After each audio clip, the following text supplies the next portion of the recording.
Une fois que j'ai eu mon diplôme d'anglais, je suis partie à travailler à NHC. C'est un centre d'accueil pour enfants orphelins nés avec le VIH. Et là, j'ai été complètement chamboulée. Je suis revenue, mais totalement presque déprimée. Donc, je me suis inscrite pour passer mon concours de professeur des écoles en France. J'ai redécouvert la concurrence, l'égoïsme, l'individualisme. Et ça a été pour moi assez traumatique en quelque sorte parce que j'étais pas prête à ça. Et je suis ensuite partie au Népal pour me former au yoga. Donc ça a été vraiment ça qui m'a aussi ramenée sur mon chemin. Parce qu'en réalité, quand on revient, très vite on retombe on se fait happer par la société. Il y a tellement de belles choses dans ce monde qu'on se dit pourquoi rester parfois. Moi, c'est vraiment plutôt la question pourquoi est-ce que je resterai?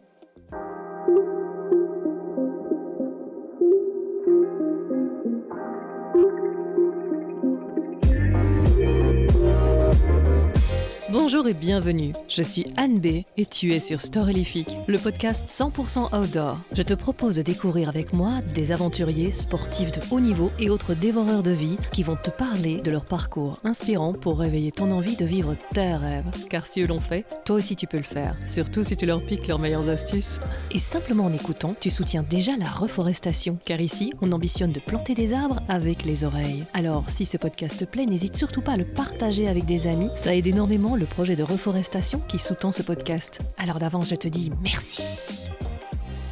Ce jour, j'ai le très grand bonheur de vous présenter une globe trotteuse qui n'a de cesse d'aller voir ce qui se cache derrière l'horizon, puis derrière l'horizon de l'horizon.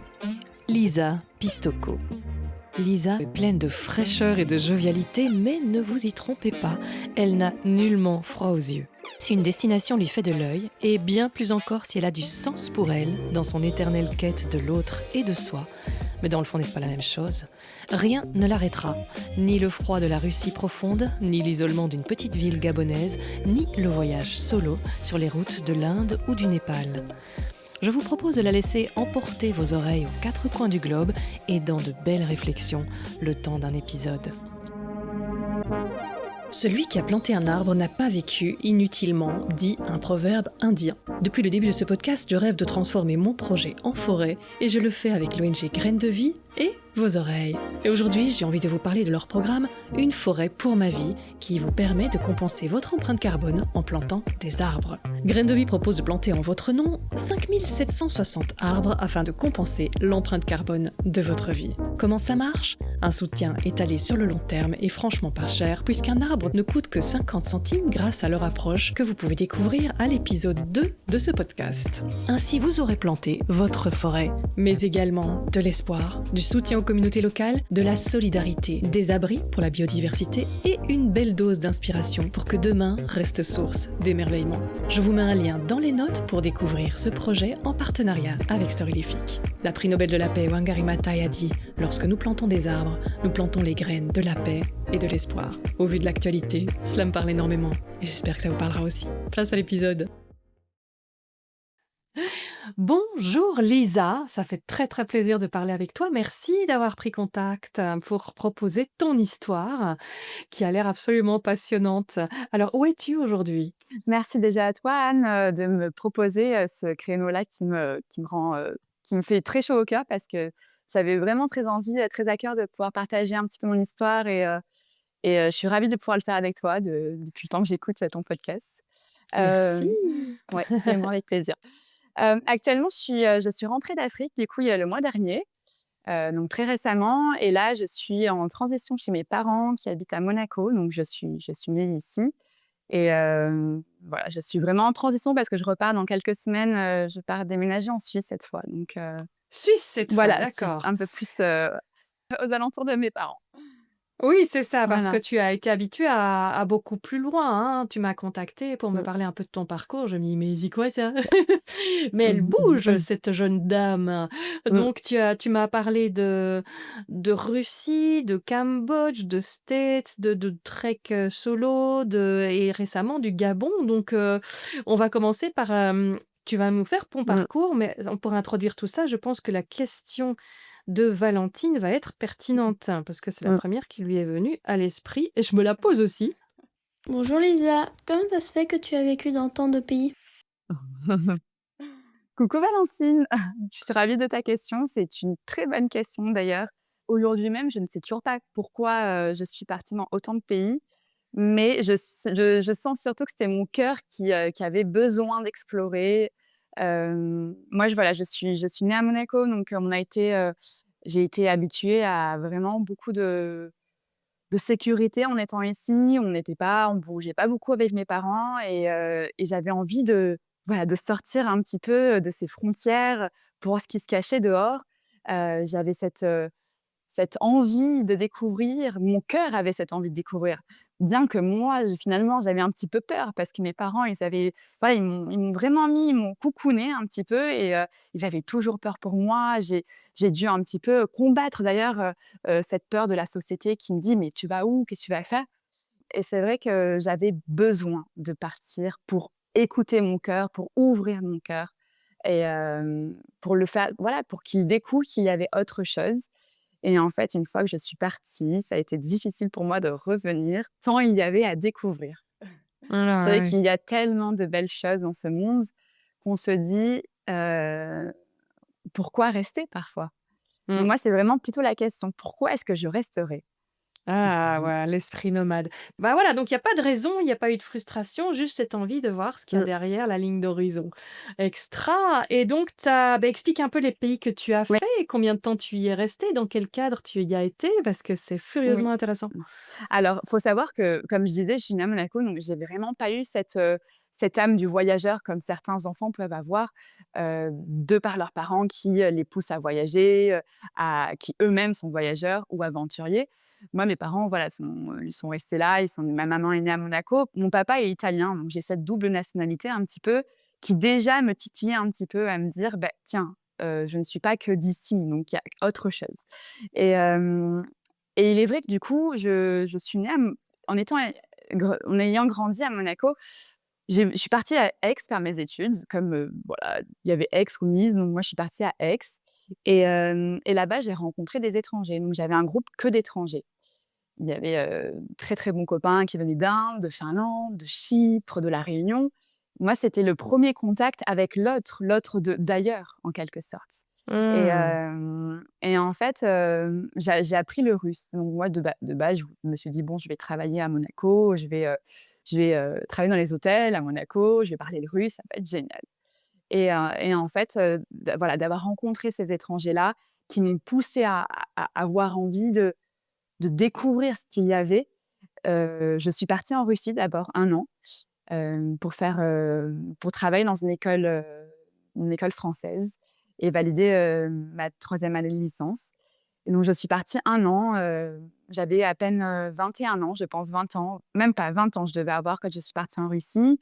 Je suis partie à Nijni-Novgorod, donc Mmh. à l'est de Moscou et voilà, ça a été ma plus grande, 1re aventure qui m'a complètement, bouleversée et transformée.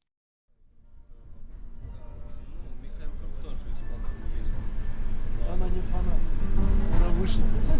Она после она запрашивает.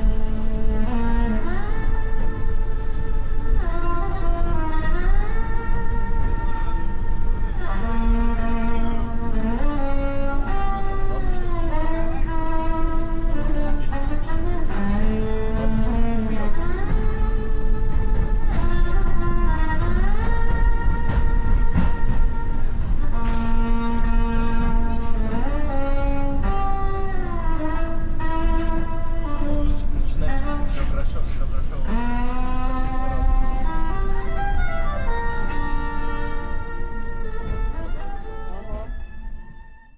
Mais c'est top, donc voilà, c'est le plutôt de fait de voir beaucoup de Russes à Monaco. Tu t'es dit: «Bah, voilà, c'est une bonne chose d'apprendre le russe» et tu t'es retrouvée là-bas. Mais dis-moi, mais comment c'est la vie en Russie?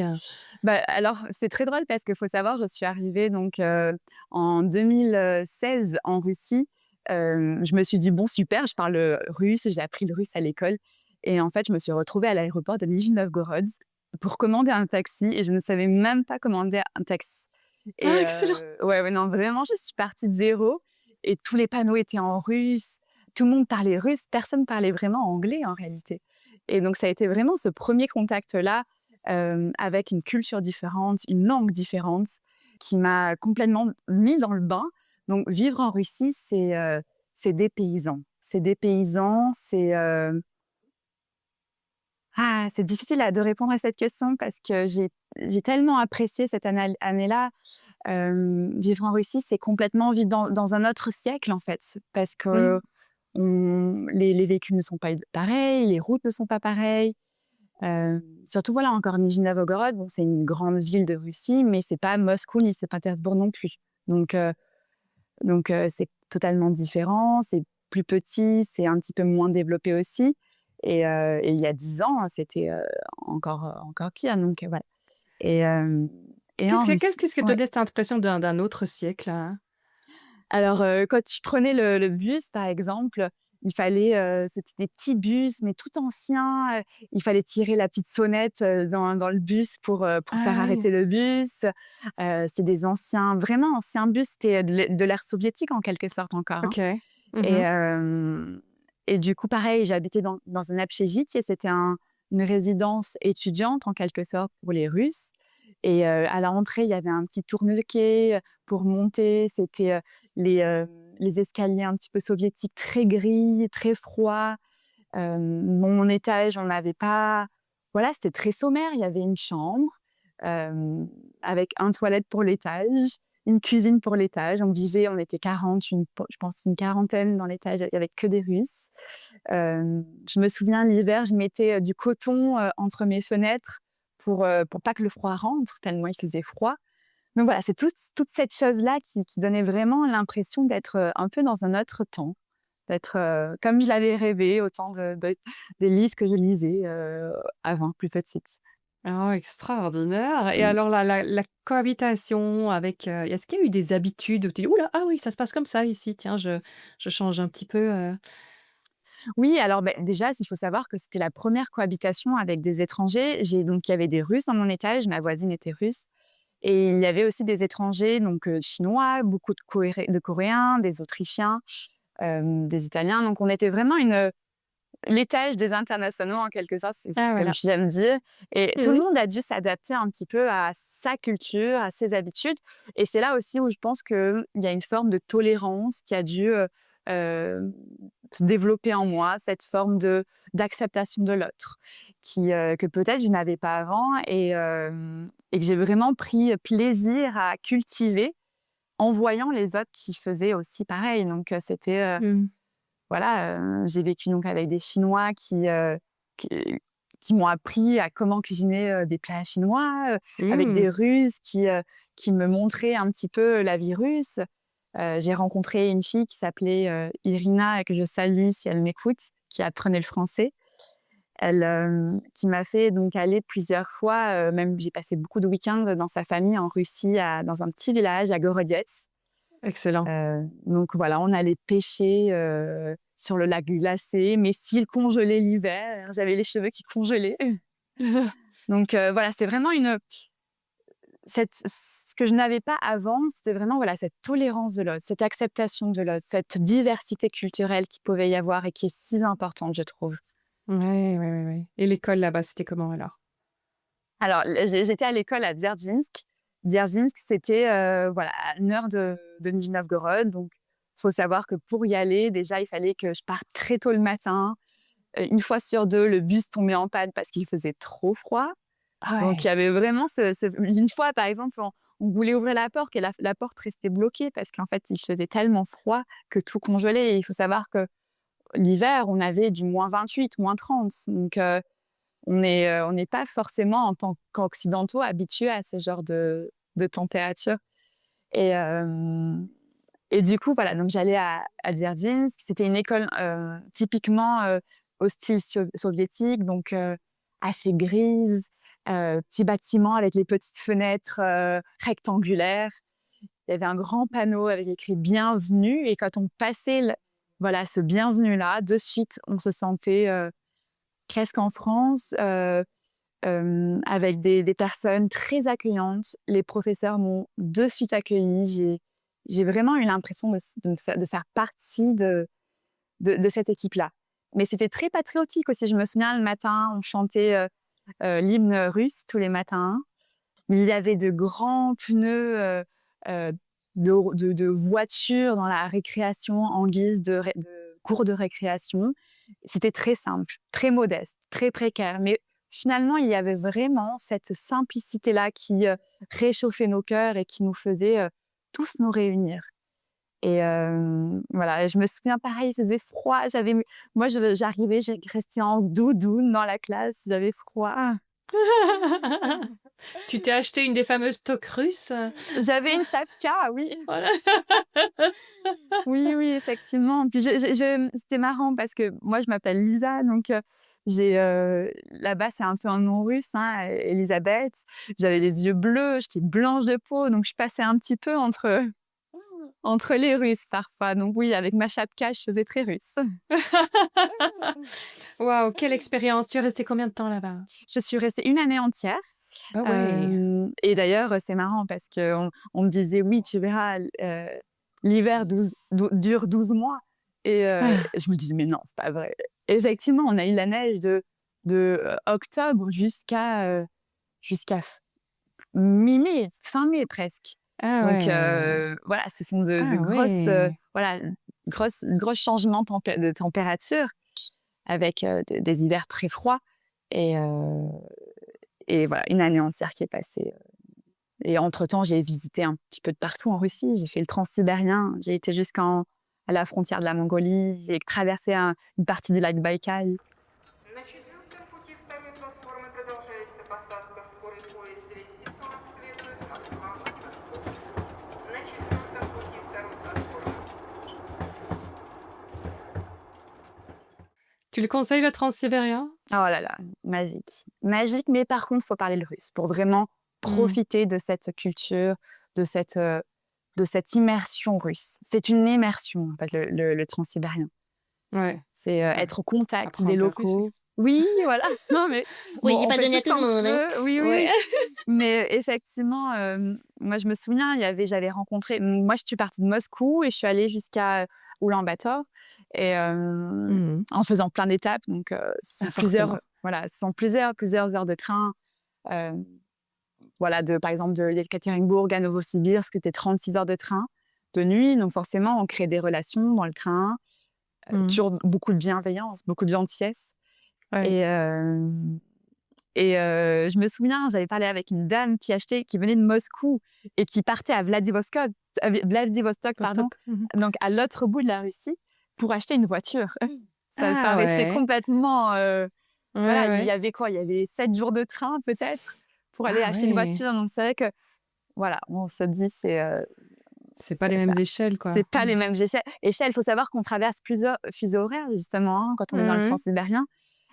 J'ai traversé, je crois, 5 ou 6 fuseaux horaires en 5 jours quand je suis revenue de Oulan-Bator à Moscou.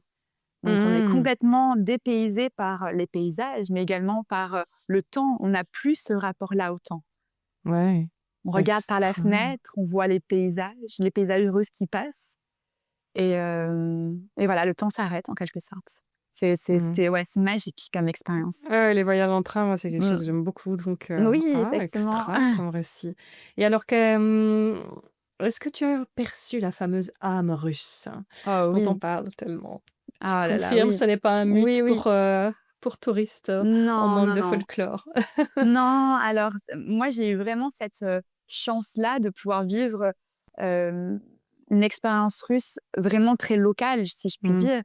Parce que, voilà, du fait que j'étais dans une école russe avec des enfants qui apprenaient le français, certes, j'ai rencontré beaucoup de Russes. J'ai passé beaucoup de week-ends à Gorodets, donc ce petit village où il y avait vraiment, c'était des petites maisons. J'étais donc dans la famille de Irina qui m'a invitée quasiment tous les week-ends. Donc j'ai vraiment vécu voilà cette ouverture russe. Et d'ailleurs, je me souviens, la première fois que je suis arrivée, je les ai pris dans les bras. Moi, je suis très sang méditerranéen, j'aime faire des câlins. Je suis arrivée, je me suis pris... elle est restée comme ça en retrait. Mais qu'est-ce que tu... Exactement. Et en fait, c'est petit à petit qu'on apprend à se connaître.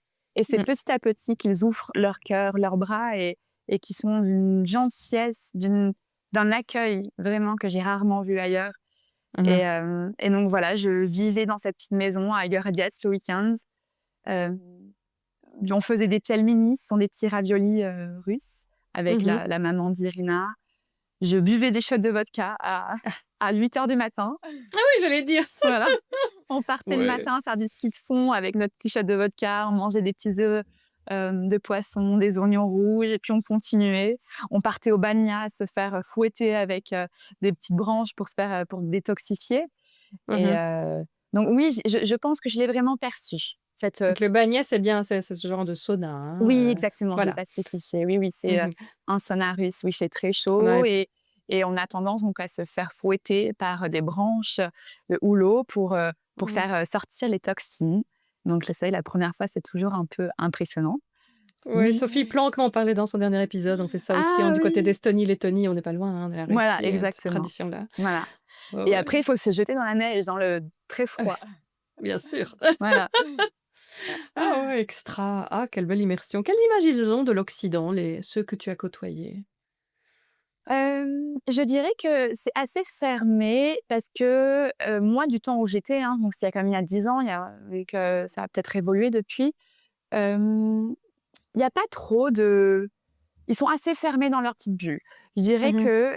qu'il y a pas énormément de vision de l'Occident parce que malheureusement, il y a, beaucoup de fermeture au niveau, des médias. Ils ont pas les mêmes médias que nous. WhatsApp n'existait pas. Moi, de mon temps, il y avait Telegram. Donc, pareil, les médias sont assez contrôlés aussi. Donc, ce qu'ils voient, c'est plus ce que la Russie veut, enfin, je dis pas la Russie, mais plutôt les politiques veulent leur faire voir. Mhm. Et ça Donc, donne quoi, hein?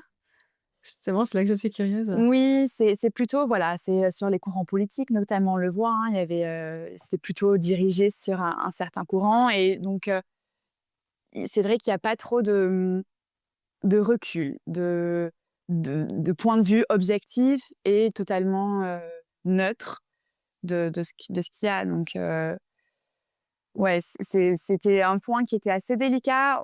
On disait justement avec la famille chez qui j'étais que les personnes qui avaient la chance de pouvoir boire vraiment la vraie Occident et de pouvoir s'immerger le plus possible sont vraiment les nouveaux riches, entre guillemets. C'était ceux qui avaient vraiment la possibilité de pouvoir voyager, ce qui n'est pas le cas de tout le monde en Russie, hein, sachant qu'il y a quand même une très, très grande population sur le territoire.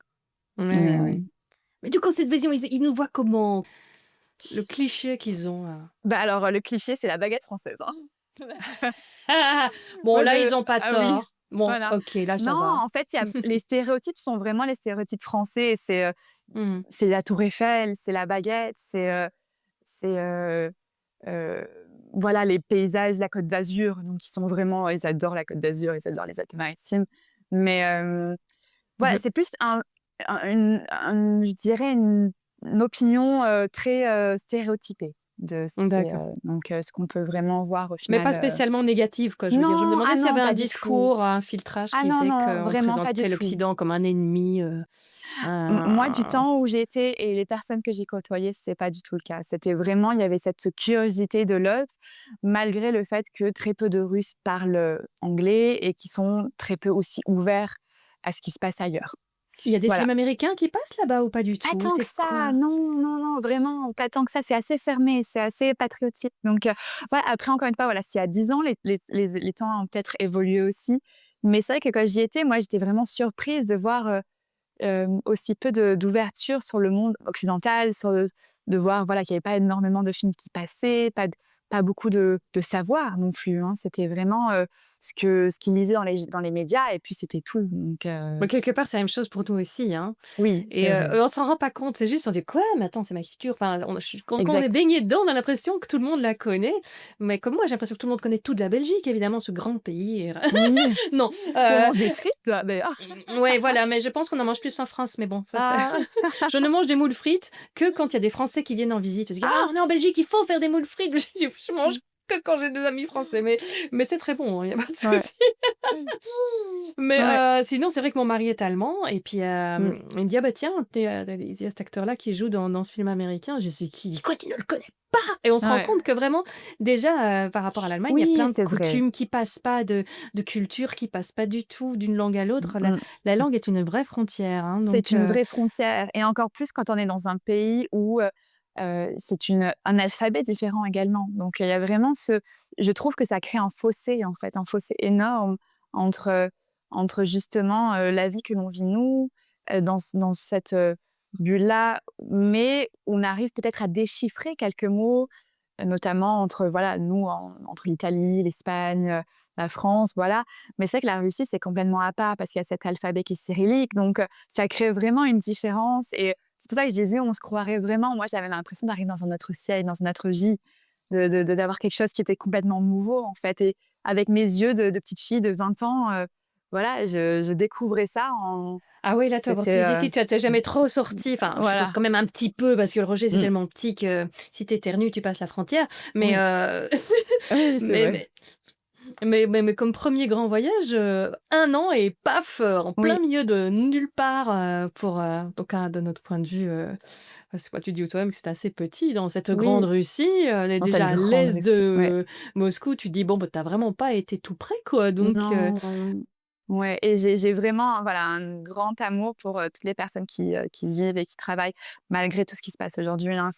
Il faut faire aussi la part des choses. Mais il y a quand même un peuple russe aussi qui en souffre aussi. Et moi, je me souviens de ces petites babouchkas, ce sont des grands-mères qui étaient là en train de tricoter leurs petites chaussettes de laine le soir à 19h. Il faisait -10 degrés et qui étaient obligées, en fait, parce que pour, subvenir à leur famille, il y avait plein de maisons que j'ai visitées, d'amis que j'ai rencontrés sans électricité. Faut se rendre compte que voilà, il fait -10 degrés, il n'y a pas d'électricité, il n'y a pas de chauffage. Donc, voilà, il y a vraiment cet aspect-là où il y a une population aussi qui est très ouverte sur les autres pour accueillir, tandis qu'ils n'ont pas grand-chose au final. Et, et cet amour-là qu'ils ont partagé, même s'il y a cette barrière de la langue, cette barrière aussi de la culture où on est moins.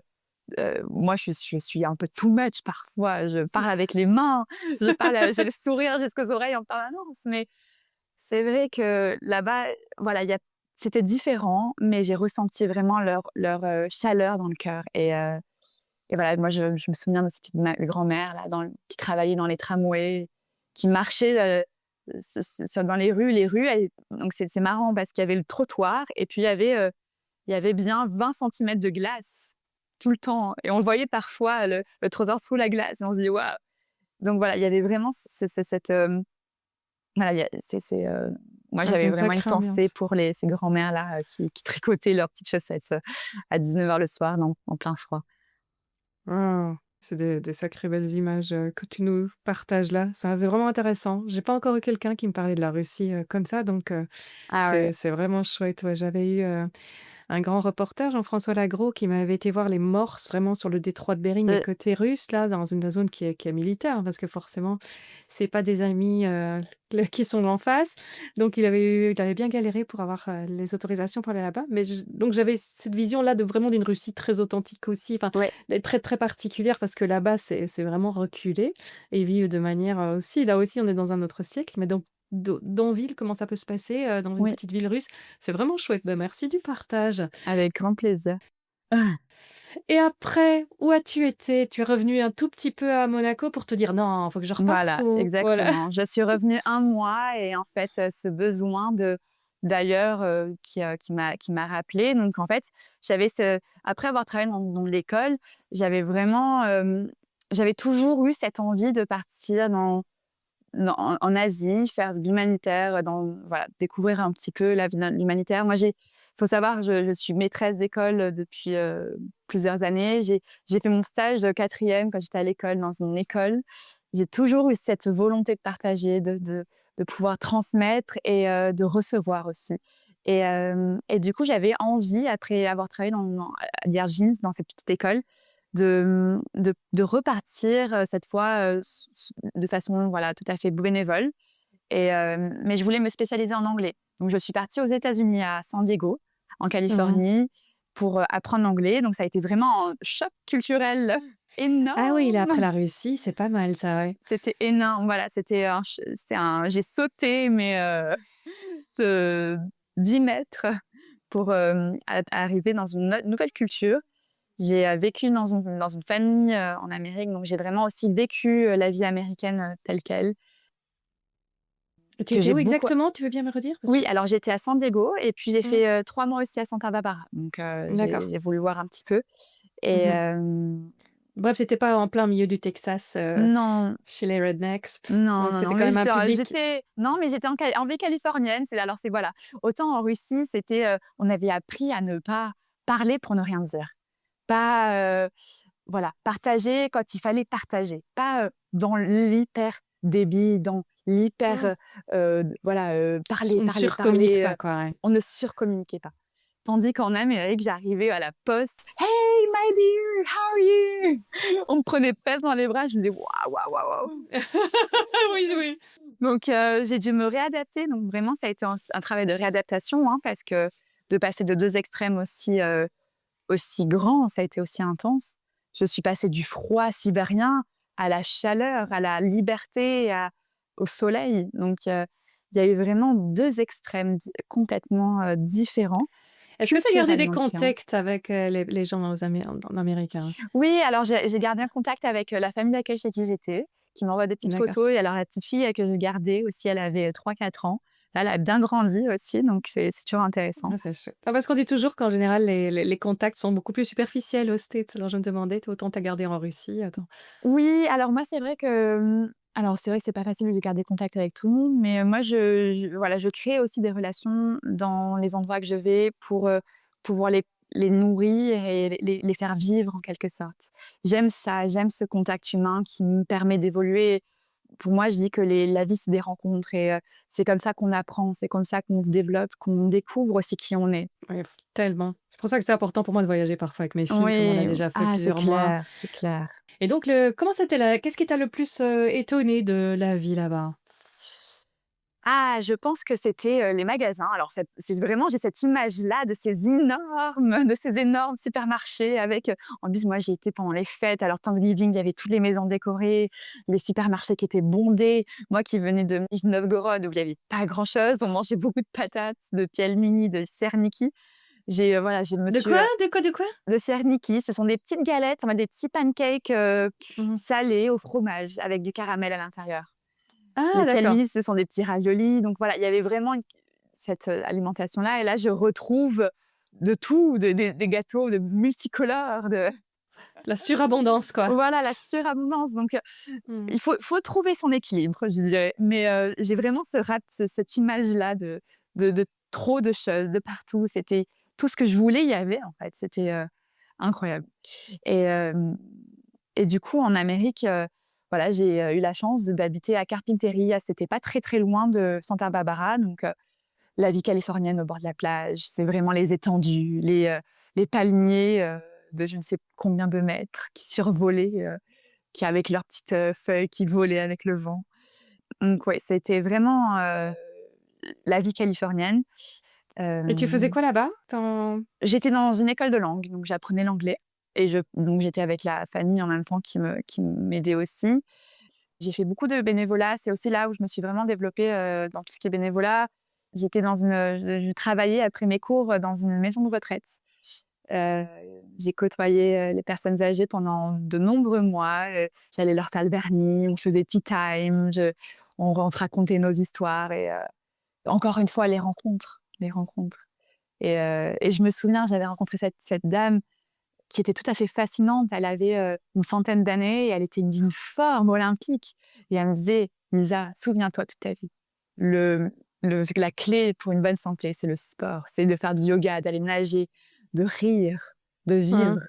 Elle m'a dit ça et en fait, j'ai l'impression que c'est resté ancré en moi. Et c'est toute la suite de mon histoire aussi. All Donc, right. Comment s'appelait-elle, cette vieille dame? je me souviens plus. Ah! Mais ouais, ouais. Mais Il valait oh mieux là oublier là. son nom que ce qu'elle avait apporté Ouais, comme message, en mais tout oui, cas, ouais. ça a été un beau message et qui m'a beaucoup suivie. Et donc, j'ai travaillé dans cette maison de retraite Et j'étais aussi bénévole. Il y a eu, malheureusement, quand j'y étais, il y a eu des gros incendies, comme il y a un peu chaque année maintenant, hein, malheureusement, en Californie. Et moi, j'étais donc à Santa Barbara à ce moment-là. Il y a eu de gros incendies et à la suite de ces incendies-là, il y a eu des coulées de boue. Donc, c'était en 2017, 2018, 2017, je me souviens plus exactement. Et des maisons entières ont été détruites, les routes ont été détruites. Donc voilà, je passais, j'allais cueillir les petites mandarines pour aller les donner aux personnes qui avaient perdu leur maison. J'allais dans les magasins pour leur trouver des vêtements. Donc j'ai vraiment cultivé au travers de tout cet aspect un peu plus superficiel que la Russie, je dirais cet amour pour les autres, pour donner aussi un petit peu. Et je pense que développer une compassion, c'est développer de la compassion. Mmh. Waouh, mais quel parcours hyper intéressant. Ouais, c'est extra. Bah, du coup, USA. Après, c'était le Cambodge? Voilà, donc une fois que j'ai eu mon diplôme d'anglais, je suis partie à travailler à NHCC, c'est New Hope for Community and Children. C'est un orphelinat qui a été ouvert par des Américains il y a quelques années, dans les années 2000. Et c'est un centre d'accueil pour enfants orphelins nés avec le VIH. Mmh. Donc, ça a été encore une fois culturellement un autre saut, une autre réadaptation. Et là, j'ai été complètement chamboulée et très touchée par ce que j'ai vécu. J'étais professeure d'anglais dans une classe. Et c'était très compliqué parce qu'il y avait la barrière de la langue. Les enfants parlaient le khmer, donc la langue du Cambodge. J'étais à quelques heures de Phnom Penh. Et du coup, il y avait pas cette... autant en Russie, je parlais le russe. Donc voilà. En Amérique, j'apprenais l'anglais. Mais là, j'étais pour la première fois confrontée au regard, au langage par le regard, qui n'était pas évident. Et c'est vrai que les enfants que j'avais, ils avaient quoi? Ils avaient 5-6 ans. Et ils avaient vraiment des bases très précaires, enfin, très, très faibles en anglais. Donc, j'ai dû m'adapter à ça aussi, à comment communiquer avec eux, comment interagir avec eux. Et c'est toute une forme, je dirais, de réadaptation, parce qu'au final, nous, on a l'habitude de se parler. Je te parle, tu comprends, tu me parles, je comprends. Là, il y avait vraiment cette façon-là où il fallait, de façon physique aussi, montrer qu'on était là de façon bienveillante, accueillante, d'ouvrir ses bras et surtout pas le regard, les sourires. Donc, ouais, ça a été une très, très belle expérience. Et Wow. Combien de temps tu es restée là-bas? je suis restée plusieurs mois, 3-4 mois, je ne sais plus exactement combien de temps. Mmh. Mais Tu étais ça a avec été, d'autres expats? Alors, oui, il y avait quelques professeurs, donc on avait on avait petite maison, voilà, on vivait de façon très sommaire, donc avec un lit, un ventilateur, comment ça s'appelle? Un anti-moustique, La moustiquaire, ouais. la moustiquaire, exactement. On n'était pas nombreux, il n'y avait pas non plus énormément d'étrangers. Majoritairement, c'était des Cambodgiens. Et du coup, voilà, j'ai été immergée encore une fois entre les étrangers avec qui je travaillais, les enfants. Et voilà, c'était absolument génial. Et je me souviens, le jour de mon anniversaire, en 2018, je crois que c'était, hein, je me souviens plus, le temps passe tellement vite. On a pris les vélos avec deux autres enseignants et on a fait la route pour visiter un petit peu, pour sortir de ce centre d'accueil. On passait sur les routes poussiéreuses. On s'arrêtait manger un repas chez une petite maman qui nous cuisinait un repas très simple. Il y avait les ramboutans, je ne sais pas si tu connais, c'est les petits fruits avec les petits piquants et la chair blanche à l'intérieur. Oui. Il y avait le jackfruit. Et moi, c'était tout un monde que je ne connaissais pas non plus. Je me rappelle, il y avait la viande qui pendait des plafonds avec les ventilateurs qui tournaient autour pour enlever les mouches. Pour les mouches, ouais. Et moi, ce regard-là encore, j'avais quoi? J'avais 22 ans, donc tout nouveau encore pour moi. Et on a pris le vélo, je pense qu'on a fait des heures et des heures de vélo ce jour-là. On est arrivé dans un petit village, on s'est installé dans une maison d'hôtes. On a passé le repas le soir avec les personnes qui étaient dans la maison d'hôtes. On a été voilà, tellement bien accueillie. Je suis revenue le lendemain et j'ai été accueillie par ces enfants du centre qui m'offraient leurs trousses. Et je me souviens de cette fille qui est Nari, qui est vraiment, qui était souriante, solaire. C'était une petite fille, elle devait avoir quoi, 10 ans. Et elle m'avait fait ce dessin, le joyeux anniversaire. Et pour moi, c'est le plus beau cadeau, je pense, parce que je me dis, mais ce sont des enfants qui n'ont rien, qui n'ont même pas de parents, en fait, et qui donnent tellement, qui ont tellement à transmettre, qui ont tellement à donner. Après l'orphelinat, qu'est-ce qu'il y avait pour eux comme, ils trouvaient un boulot, ils trouvaient parfois une Oui, famille avec leur état, avec leurs conditions, enfin de alors, la maladie? soit il y avait les étrangers qui pouvaient, enfin des étrangers ou pas, je dirais, qui pouvaient sponsoriser des études de certains enfants. Soit il y avait aussi une aide à l'insertion. Mmh. Donc, nous, on les suivait jusqu'aux 18 ans. Donc, pareil, il y avait aussi différents petits centres pour pouvoir les accueillir à Phnom Penh, qui travaillaient aussi avec l'orphelinat. Donc, OK. mais c'est marquant de voir tout ça. Et Oui, clairement, ouais, ouais. Tu te dis quelle chance on a, on se rend pas compte. c'est ça. Enfin, Mm. c'est en partant qu'on s'en rend compte. Mais c'est vrai que j'ai été au Cambodge et quand tu vois tous ces gens tellement souriants, tellement et que tu connais le passé avec les Khmers rouges et le massacre qu'il y a eu là, tu te dis, c'est dingue, hein. Ouais. Parce que souvent on croit que c'est mieux ailleurs, mais non, en fait, Non, partout l'éternel humain est là partout. On va c'est retrouver ça. les mêmes choses un peu partout. Exactement. Mais ouais, ouais. Donc c'est pas Il suffit nécessairement. juste, je pense, voilà, vraiment d'avoir ce regard-là avec de Mmh. tolérance et de compassion les uns les autres. Ouais. C'est parce qu'on vient tous au final on a tous nos histoires et effectivement, comme tu dis, hein, c'est pas de partir où on se dit mince, c'est peut-être mieux ailleurs. C'est pas vrai en fait. Il faut justement accepter ce qui se passe, le prendre ce qu'il y a à prendre et être toujours avec un regard neutre. Moi, je dis toujours dans tous les voyages que j'ai faits, je me suis jamais placée en celle qui sait le plus ou celle qui vient de l'étranger ou celle qui est occidentale. Non, non. Il faut Mmh. juste regarder, être là, accepter ce qui se passe, sans juger, vraiment avoir ce regard neutre, ce regard objectif, ce regard de spectateur.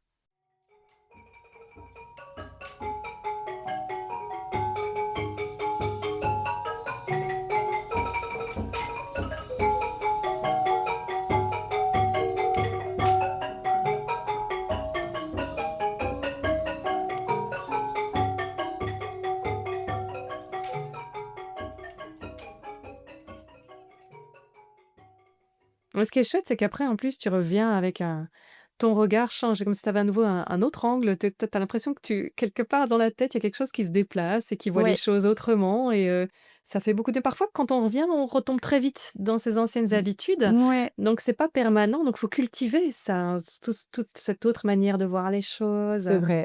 Et on va d'ailleurs passer en Afrique où il y a tout à fait une autre manière de voir les choses Ouais, aussi, avec Hakuna Matata. Et là, la vie c'est très relatif, quoi. Ça peut s'arrêter demain, mais c'est tellement plus accepté que chez nous. ouais, Et il y a une joie de vivre énorme qu'on a sans doute perdue aussi. c'est Et, vrai. et c'est ça, ouais, j'aime beaucoup l'Afrique également. Donc d'ailleurs, en ton honneur, j'ai mis mon Ah! pendentif du Gabon. Ah! J'adore! Mais le Cambodge, ce qui m'interpelle, c'est on me parle beaucoup des orphelinats au Mmh. Cambodge. Je dis pourtant, c'est quoi l'histoire, le rapport avec la France? Je sais pas pourquoi il y a autant de Français qui y vont ou si c'est vraiment parce que voilà, le Vietnam était français Oui. aussi, et pourtant on me parle jamais d'orphelinat ou de gens qui vont faire Mmh. des missions au Vietnam. C'est toujours le Cambodge, toujours le Cambodge. Tu sais pourquoi? Ouais. Non, alors, je pense qu'il y a beaucoup de tourisme, humanitaire aussi qui s'est développé ces dernières années.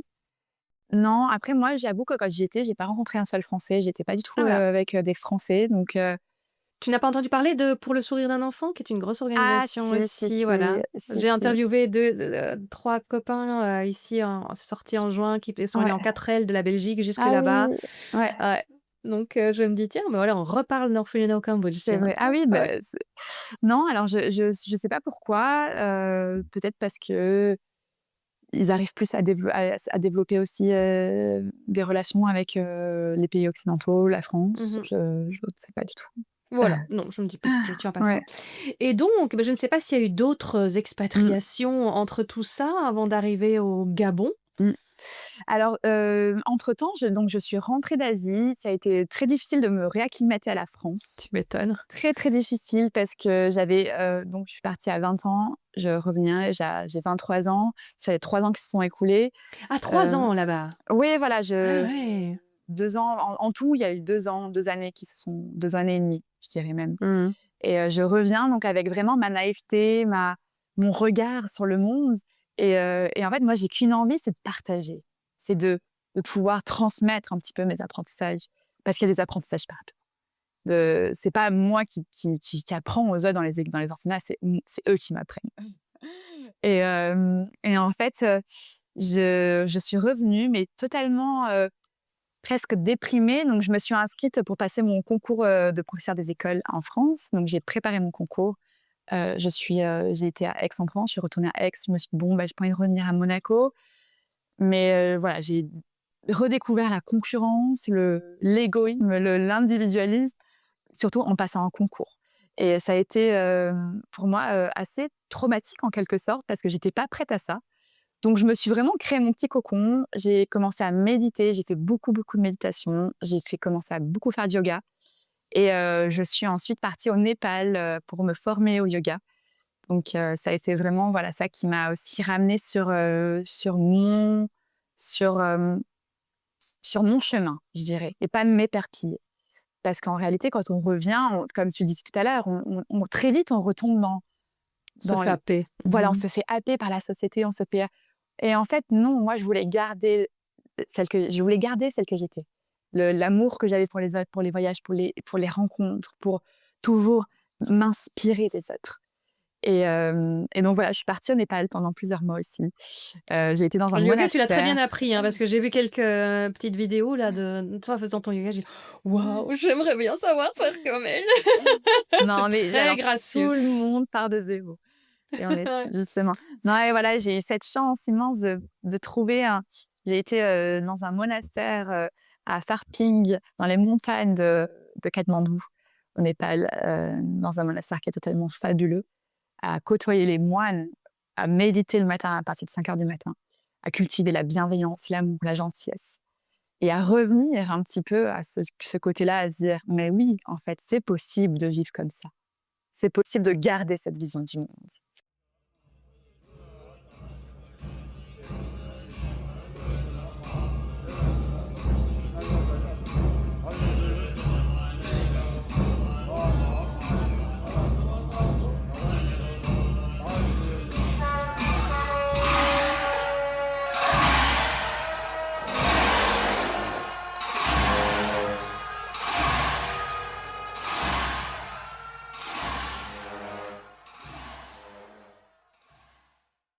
Tu vois, ça j'avais bien aimé puisque tu viens d'écouter l'épisode avec Caroline Riegel, son expérience à elle qui était aussi cette envie folle d'aller dans un monastère bouddhiste, Oui. etc. Puis en fait, qui s'était Mais fait c'est marrant, harceler. oui.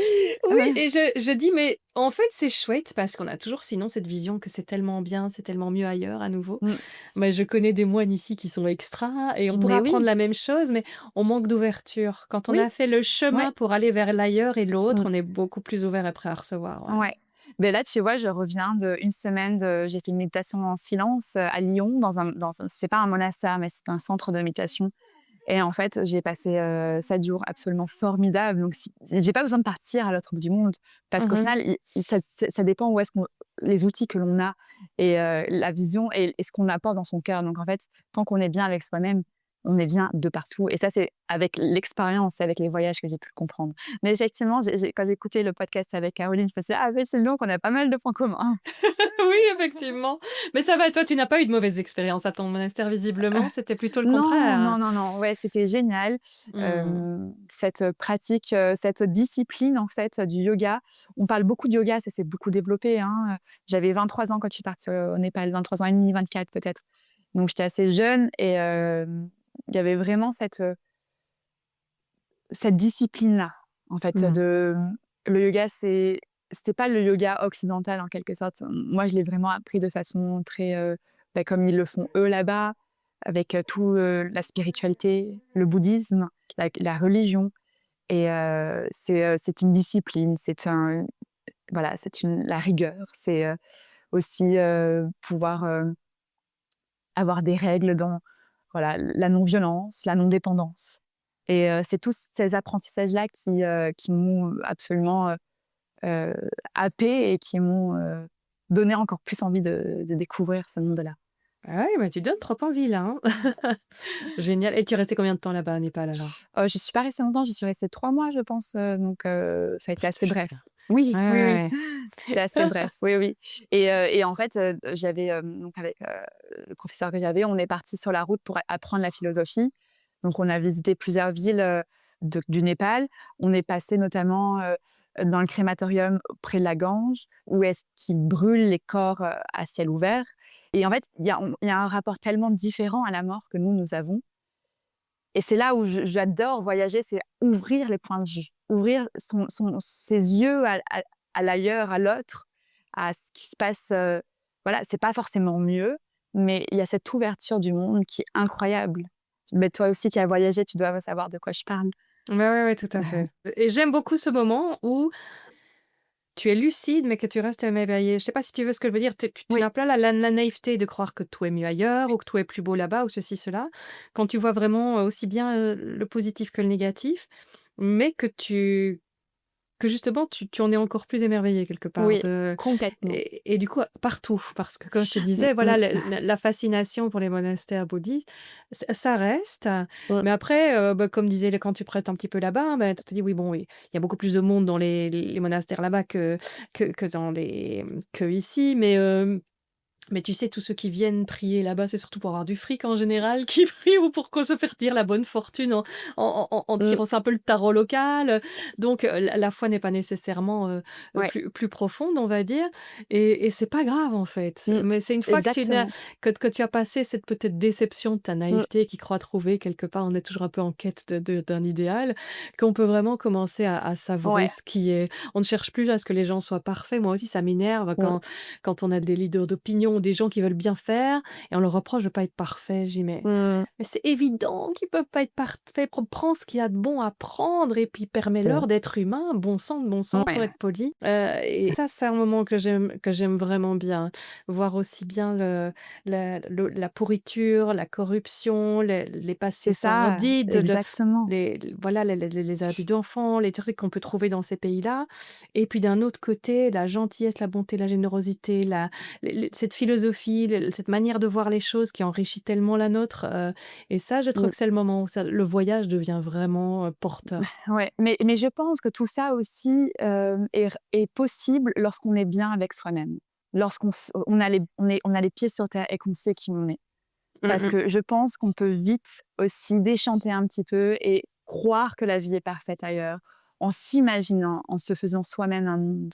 Tandis que si on est bien et qu'on se connaît, qu'on sait qui on est, d'où on vient, on connaît un petit peu son identité, ses origines, là, on se dit: «OK, je peux aller ailleurs, je peux le voir, je peux avoir cette, moi j'aime bien le voir de façon d'un spectateur, mais être aussi complètement, OK avec, se dire il y a aussi des défauts, il y a aussi des choses qui ne se passent pas comme, ça devrait être. Donc Ouais, tout à fait. mais Génial. mais c'est vrai que là-bas, j'ai vraiment découvert le bouddhisme et ça a été, pour moi aussi, voilà, un chemin de vie ça aussi. C'est, Mm. Je me souviens, j'ai un très beau souvenir sur le lac Inle, c'était au Myanmar, en mmh, Birmanie.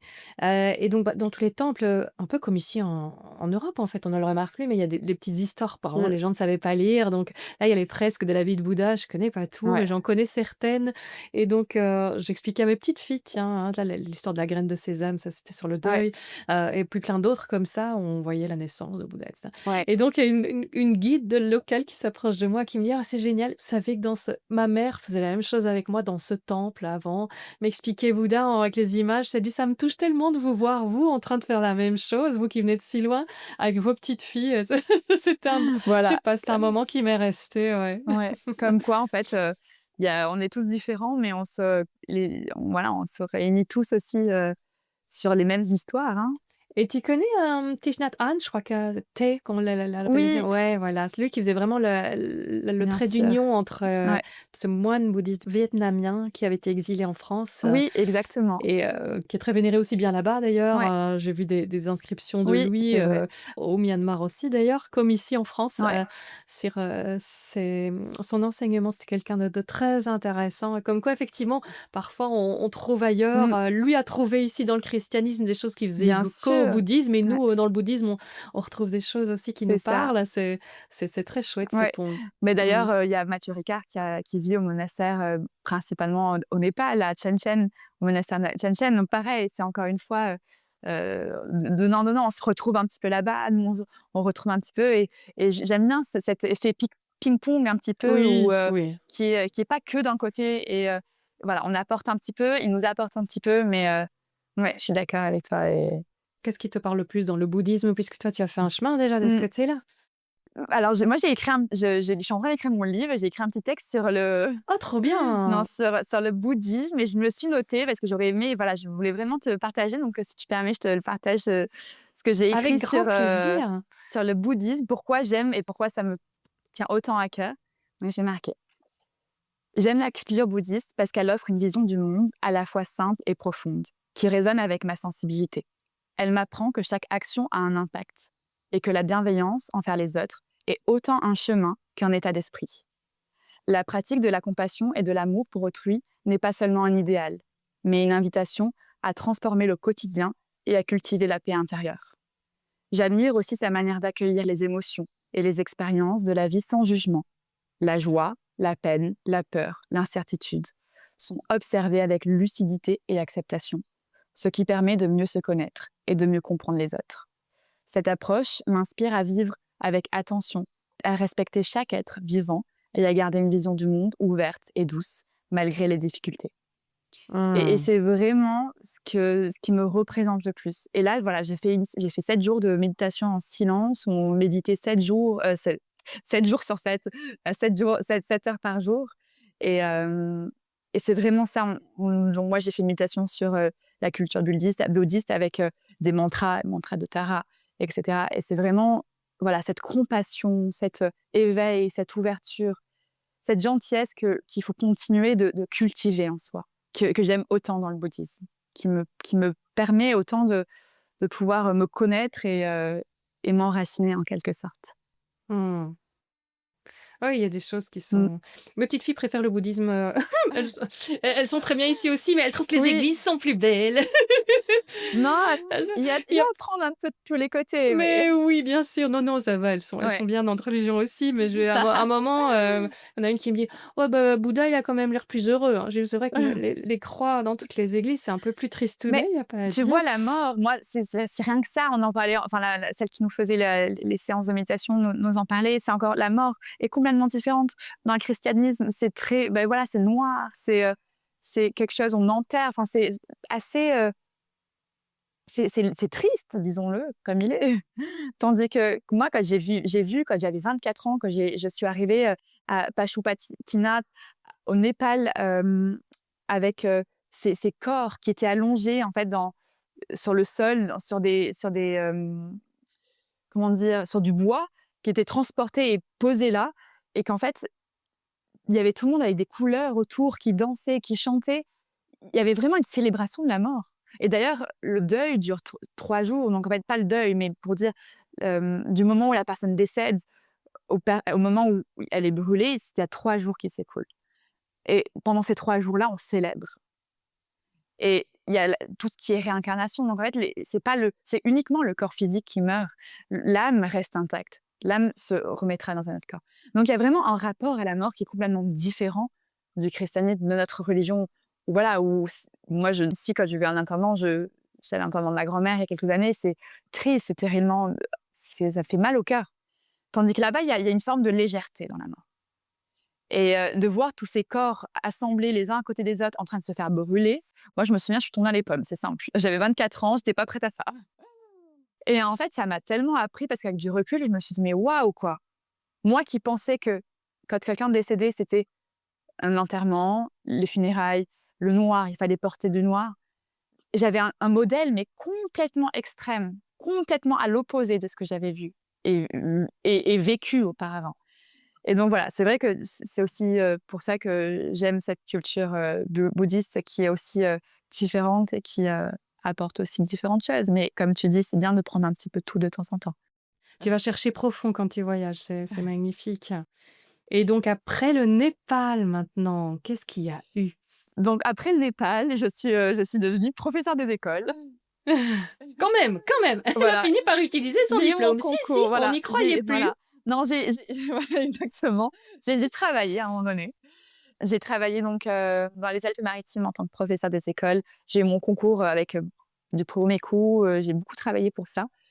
Et je me suis dit, génial, je vais pouvoir me poser, je vais être trop heureuse. J'adore enseigner. C'est vraiment une vocation, une passion. C'est quelque chose qu'on a en soi. Et j'ai adoré ces années-là. Et en fait, malheureusement, j'ai pas réussi à me sentir à ma place. C'est vraiment ce côté-là de se dire, je n'appartiens pas à cette société-là où je suis aujourd'hui. Bien que j'ai fait un travail sur moi, j'ai été en thérapie pendant longtemps aussi, je pense que c'est très important pour apprendre à se connaître davantage.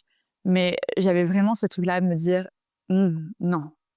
En plus, voilà, je suis dans les Alpes-Maritimes, à côté de Monaco, très superficielle. Les gens se plaignent, les gens râlent. Il y a vraiment cette fermeture sur le visage. Et en fait, je n'étais pas apte à voir qu'il y avait du beau aussi. J'étais encore trop dans mon monde où je me disais non, je reviens du Népal, je reviens de l'Asie, je reviens de tous ces voyages où il y a eu tellement d'ouverture d'amour que je pouvais pas me remettre dans un endroit où personne ne se calcule, c'était pas possible. Et je n'arrivais pas à le concevoir. Et donc j'ai essayé, mes parents faisaient que me dire allez, postule à Monaco, ça va être génial. Et moi je me disais non, pas pour l'instant. Du coup, j'ai essayé bien que mal. Je me suis mise à l'escalade, à la nature. J'ai eu un contact très, très poussé avec la nature où j'ai beaucoup nagé en mer, en eau libre. Je nageais tout le temps. Ça, Ouais. je vous envie. Ah ouais. Écoute, j'ai eu des clients ouais. et ils étaient. Ah, on est encore à se baigner du côté de Monaco. T'es en Belgique, tu regardes dehors, il fait froid, il fait moche et tu te dis, eux, ils vont tout le temps se baigner à la mer, nagent en eau libre et c'est génial. Ben voilà, moi, c'est ce que je faisais sur mes pauses déjeuner. Je descendais, je coupais, je nageais pendant 1 heure, 45 minutes, 1 heure. Je mettais mes lunettes et j'étais, voilà. Et ça me faisait un bien fou. Je me reconnectais oui. à la nature, je me reconnectais à cet environnement-là.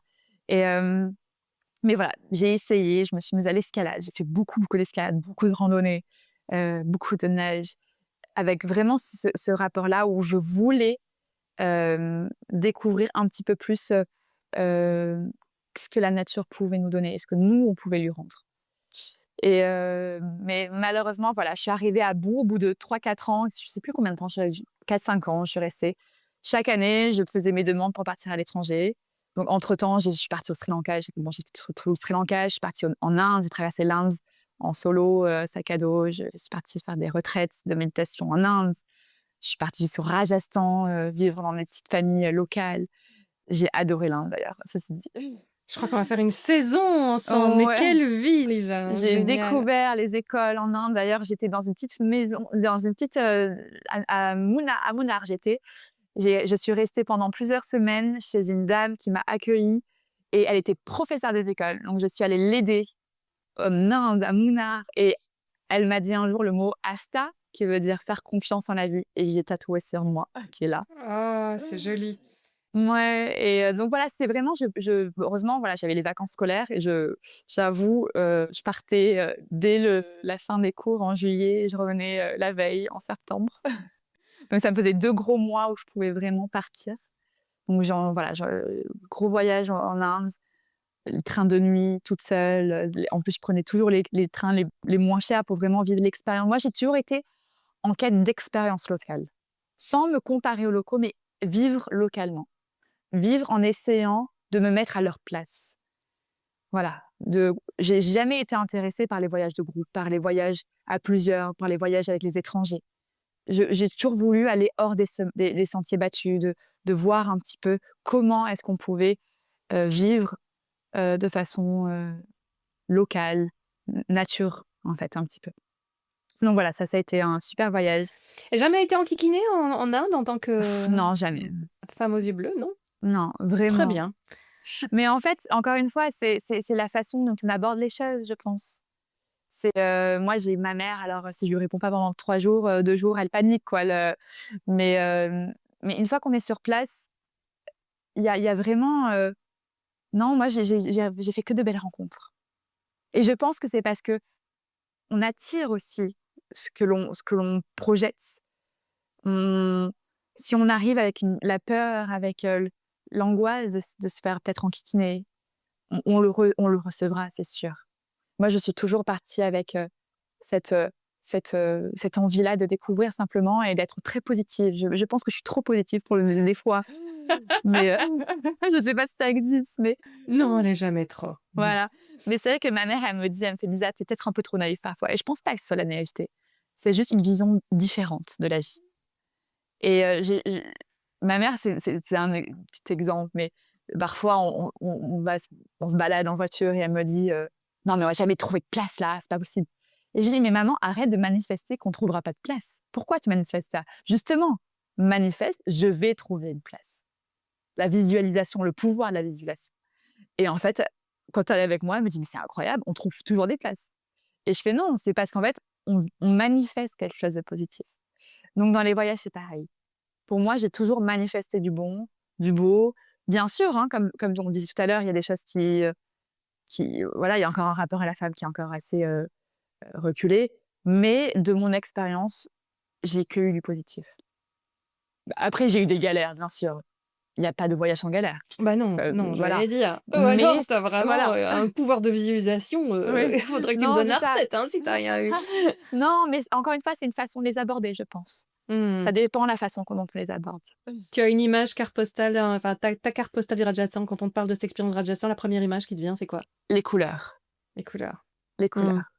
Le rose, l'orange, le rouge, le monde dans les petits marchés.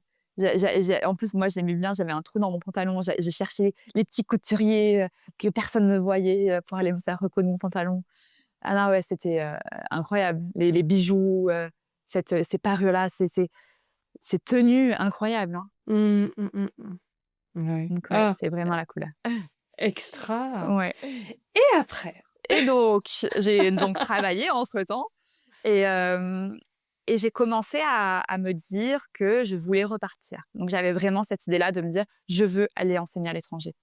J'ai passé mon concours, j'ai fait quelques années en France. Maintenant, je veux aller dans des écoles françaises à l'étranger et j'ai beaucoup postulé et j'ai eu pas mal d'entretiens qui ont été assez positifs. Malheureusement, l'éducation nationale ne m'a jamais laissée partir par manque de profs. Donc, il y avait toujours ce truc-là de dire: «Non, non, tu es là, tu restes là». Et je l'ai accepté 2 ans et la 3e année, je me suis dit: Lisa, ça va pas le faire». Et j'ai fait j'avais fait une super lettre de motivation, j'avais proposé mon projet, comme quoi je voulais partir à l'étranger. J'avais eu un poste, au Chili, à La Serena, dans une école française. Donc j'avais vraiment détaillé pourquoi je voulais partir.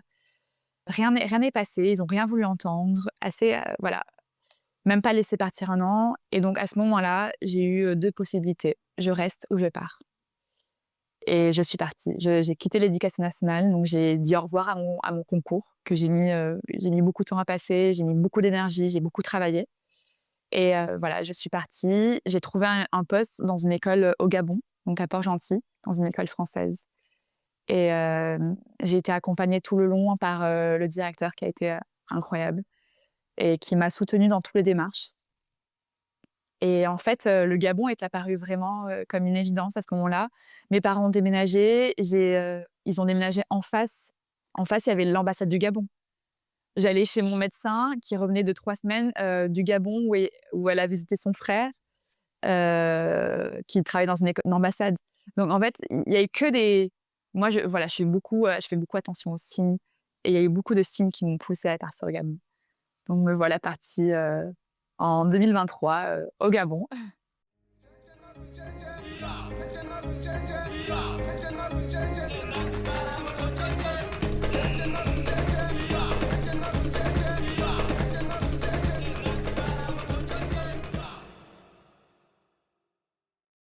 Et alors, le Gabon, raconte-nous tout sur ton expérience là-bas. Ah, le Gabon, encore une fois, c'est réadapter. C'est se réadapter. Alors, je suis C'est arrivée. musulman, le Gabon? Alors, il y a différentes religions. Donc, il y a déjà beaucoup de nationalités différentes. Il y a beaucoup de Sénégalais, de Maliens. Tout dépend des nationalités, mais il y a différentes religions. La religion principale du Gabon, c'est le christianisme. Mais de fait de la différentes nationalités, il y a des musulmans, bien sûr. Donc, c'est voilà, différent. Et du coup, moi, j'habitais à Port-Gentil. Donc, il faut savoir que de Nice, donc je prends mon vol pour aller à Paris. De Paris, je vais à Libreville. Je dors la nuit à Libreville. Et le lendemain matin, j'ai un petit vol de tout petit, de 50 places, 40 places, Ok. à prendre de 25 minutes, qui survole du coup un petit peu la côte gabonaise. Et je vois, je me rappelle, j'étais collée à mon hublot et j'étais émerveillée par toute la nature. Il faut savoir que le Gabon, c'est énormément de forêts tropicales. Oui, c'est très vert. Voilà, c'est très, très vert. C'est 85% du territoire qui est recouvert de forêts tropicales. Ah ouais, quand même. C'est un des pays qui est le moins peuplé d'Afrique. Il y a uniquement 2,5 millions d'habitants. Pour sa superficie, c'est rien du tout. Donc, c'est dans les 10 pays d'Afrique les moins peuplés. Donc, j'étais là et je voyais tout ce vert. Je me disais, mais où est Port-Gentil? Mais j'arrive où, là? Voilà, mais où j'arrive là? Et donc là, on arrive, c'est une petite piste d'atterrissage. Et ouais, j'ai eu ce sentiment-là vraiment de liberté, de me dire, je sors un petit peu de ces immeubles, de ce trafic, de cette surpopulation, de cette surstimulation, de cette surconsommation, pour arriver dans un endroit où il n'y a pas grand-chose, où je suis isolée géographiquement, parce que pour arriver à Port-Gentil, c'est pas tous les jours des vols, c'est très compliqué de sortir, les billets sont très chers. Et donc je me sentais vraiment isolée, j'avais l'impression que j'avais besoin de couper de tout et de me réinventer dans un autre monde. Et voilà, et le Gabon, c'est Port-Gentil, c'est un tout petit village, une petite ville, très modeste. J'habitais dans une petite maison, dans un petit appartement où 3 jours sur 7, il n'y avait pas d'eau, pas d'électricité. Donc aussi cette adaptation-là, la Wi-Fi qui ne fonctionne pas, c'est revenir un petit peu à l'essentiel. Se dire que quand on appuie sur un bouton, il n'y a pas forcément d'électricité. De chercher d'où vient la provenance de l'électricité, en fait. Pourquoi est-ce qu'il n'y en a pas? Et ça a réveillé en moi quelque chose de différent, de me dire comment je peux revenir à une vie un petit peu plus, je ne sais pas comment le dire exactement, mais comment revenir à cette simplicité-là, ces origines-là, en fait, de la vie, en quelque sorte. Comment est-ce on peut s'imaginer, en Occident, vivre un jour sans électricité? Qui vit ça aujourd'hui? Voilà, nous, c'est vrai que quand on n'a pas d'électricité, pas d'eau, il y a littéralement, on attend et on ne sait pas quand est-ce que ça revient. Donc, il y a vraiment un rapport à la vie où il ne faut pas attendre trop de choses. C'est vivre au jour le jour. C'est cultiver ce qu'il y a à cultiver au jour le jour. Pas se projeter, pas... Moi, j'imagine ma mère en Afrique, je me suis dit, alors, elle serait devenue folle, je crois. D'ailleurs, elle n'a pas venu me voir. C'est une école en soi aussi, hein. Voilà, c'est Comme une tu école dis, de la vie. c'est vrai que s'il y a un endroit où on peut apprendre à vivre au jour le jour, je crois que c'est vraiment en Afrique. Ouais. Exactement, c'est vrai.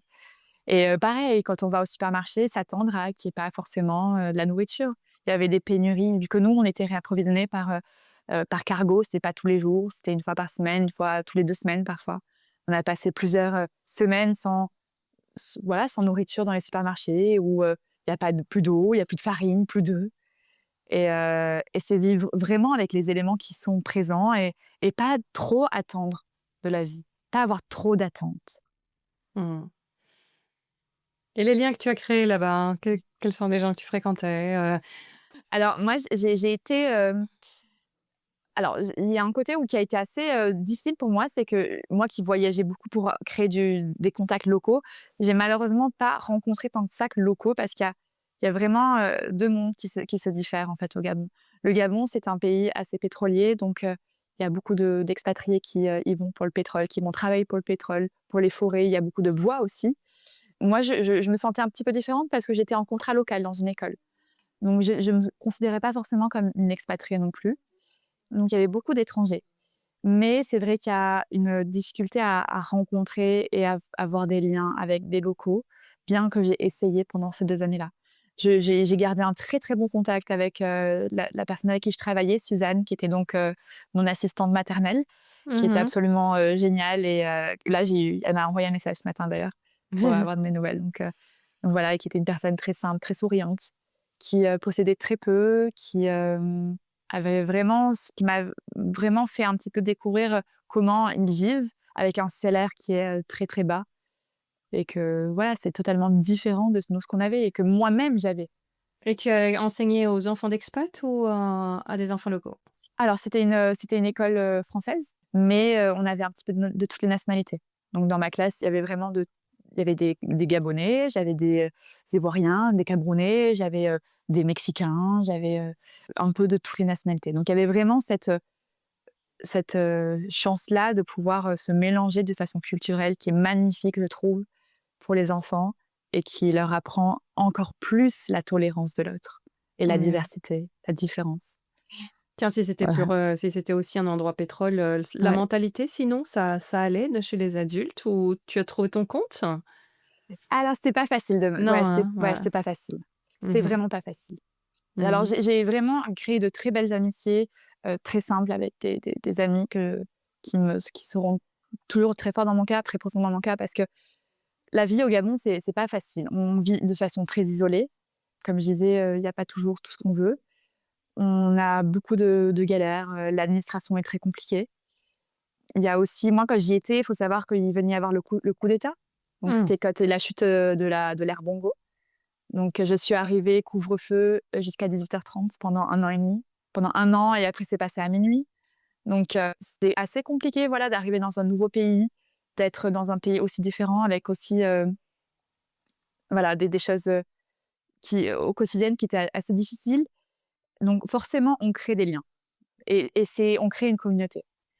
Et moi, j'ai essayé de me préserver de tout cet aspect un petit peu expatrié. Je sortais pas trop, j'étais pas tout le temps dehors. Enfin, il y a pas grand-chose à faire non plus d'ailleurs, je dirais, mais j'ai vraiment essayé de me préserver et de créer des relations qui pouvaient m'apporter le plus possible, de se tirer vers le haut, Mmh. les uns les autres, de se soutenir, de s'aider. Parce que voilà, vivre au quotidien, c'est compliqué. Là, en mai, il y a eu la foudre il pleuvait, il y avait les pluies tropicales. J'ai, ma machine à laver qui a pris feu, par exemple, parce que voilà, non mais parce que Ouais! l'éclair, de la foudre est tombée sur mon immeuble et que c'est remonté sur l'appartement, que les prises à terre n'étaient pas assez puissantes et du coup Pas de bol, il y avait justement de voilà. l'électricité. Ouais, voilà et voilà, exactement. Donc ce sont des choses qui sont pas faciles à vivre.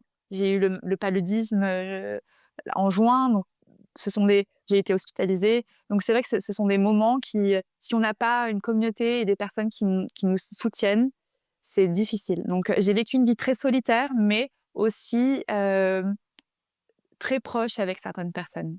Personne, plutôt occidentale ou locale? Oui, plutôt occidentale. Après D'accord. forcément, bien sûr, j'ai eu une aide incroyable aussi de mon aide maternelle Suzanne, hein, qui était, vraiment, là, présente et qui m'a soutenue tout au long aussi. D'accord. Donc ça a été plus compliqué le Gabon? Oui, alors non, ça a été une superbe expérience parce qu'il faut savoir que c'est le Gabon, j'ai vu des gorilles au dos argenté, j'ai été immergée dans la forêt, tropicale. Heu, Ah! mais pareil, c'est tout un chemin pour y aller. Il y Bah, tu a vas nous expliquer parce que d'ailleurs j'ai une question de ma petite fille qui oui. avait vu ça. Attends, je vais voir si c'est celle-ci. Heu, oui, du coup, ça va être la deuxième question avant, mais c'est Mmh. pas grave. Elle te salue dans la première question, mais on va commencer par la deuxième. Est-ce que les gorilles t'ont fait peur? Parce qu'elle se dit: «Oh, ils ont l'air gros!» Ouais, alors c'est incroyable. En fait, Raconte un peu ouais, l'approche des gorilles, ça c'est super chouette. c'est fabuleux. Les gorilles, en fait, il faut savoir que, donc il y a 13, il me semble, parcs nationaux au Gabon. Tous, il y a très peu de tourisme, hein. Le Gabon, c'est très, très peu touristique. Donc c'est très préservé de l'œuvre. Il y a beaucoup cette envie-là de cultiver cet environnement. Les forêts sont absolument merveilleuses. Là, on voit des éléphants sur le bord de la plage. Un week-end, on faisait un pique-nique et on voyait des éléphants. Donc c'est vraiment, il y a cet aspect-là qui est incroyable et donc les gorilles, moi, je suis allée au parc de Loango. On y allait un premier week-end, on les a pas vus malheureusement parce que forcément, ils sont pas toujours là, ils sont pas à l'approche de l'homme, ils sont pas, voilà, c'est comme ça, c'est énorme et on a voulu réessayer un week-end d'après. C'était un petit groupe, on était avec 3 copains, on était 3-4 et donc les guides, du parc, qui sont des locaux et je me souviens, il m'avait dit: «Bon alors par contre», il disait: «Attention, hein, si il s'approche vers toi, surtout ne bouge pas». Mais alors, à ce moment-là, quand tu as le gorille qui t'arrive dessus, tu as envie de courir. Il m'a attrapée par l'épaule, il m'a dit: «Surtout, don't move, ne bouge pas. Et en fait, c'est impressionnant. C'était absolument fascinant. Je pense que aujourd'hui, on est très peu, je pense, à voir des gorilles, hein. Il y a très peu d'endroits dans le monde, en Afrique, où on peut les voir. J'ai eu cette chance immense de pouvoir les voir au Gabon, mais c'est très impressionnant. Oui, j'avais interviewé Yann Arthus Bertrand, le Ouais. photographe, Ah hein, oui, ouais. qui en avait été en voir aussi, tout près enfin, ceux de Diane Fossey. Et il dit aussi la frousse, quoi, quand il y a un gros mâle qui est arrivé, tu dois détourner le regard, faire semblant Oui, de c'est manger ça. une feuille, essayer, il dit, ce foutu bruit de l'apaisement, je n'arrivais pas à le faire, mais je te jure, quand le grand mâle était là, il est bien sorti, le... Comme ça, un Bah, truc, c'est ça. un truc de gorge, il dit, j'arrivais pas à le faire Ouais. pour moi non plus. À mon avis, il faudrait aussi que je Ouais. sois devant un gorille pour y arriver. Mais il dit, et là, c'est sorti. Et puis, j'ai eu ce gros mâle qui est resté près de moi et puis qui s'est endormi sur ma chaussure. Il dit, j'ai pleuré comme un bobé tellement Ah ça ouais. m'a ému. Oui, c'est fort, hein, un animal non, sauvage comme c'est ça à côtoyer. c'est tellement fort et en fait, c'est incroyable parce qu'il renvoie vraiment l'image de l'homme, en fait. Il se comporte vraiment moi, j'ai eu la chance de voir une famille avec des bébés. Le papa, donc Camayas, c'était le dos argenté. Il y avait la femelle à côté, je me souviens plus comment s'appelait la femelle, mais elle était avec son bébé dans les bras. Il y a vraiment cette attitude-là qui est tellement impressionnante et identique un petit peu à l'homme, à l'humain. C'est incroyable comment ils se mettent dans l'eau avec leurs poings. Et donc à un moment donné, on était dans la forêt et là, on commence à entendre des cris dans tous les sens. On ne savait pas d'où ils arrivaient. Ils ont commencé, je pense qu'ils ont dû voir un autre animal qui attaquait. Et c'est impressionnant de vivre ça en étant complètement en connexion à la nature. C'est quelque chose d'unique.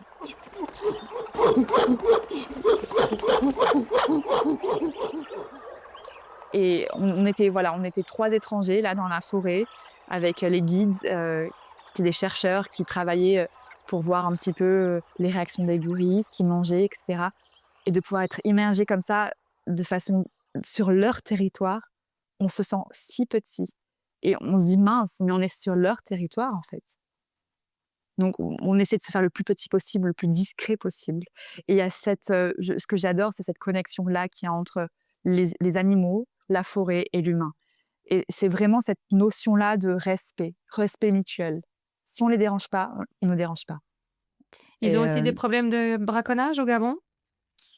Disons que le Gabon est assez préservé quand même du braconnage. C'est pas comme j'ai été au Kenya où ça a été, même en Namibie. J'étais en Namibie, il y a eu pendant que je visitais, j'étais au parc des Tosha, il y a eu un braconnage sur les rhinocéros. Donc, je dirais qu'au Gabon, c'est quand même assez.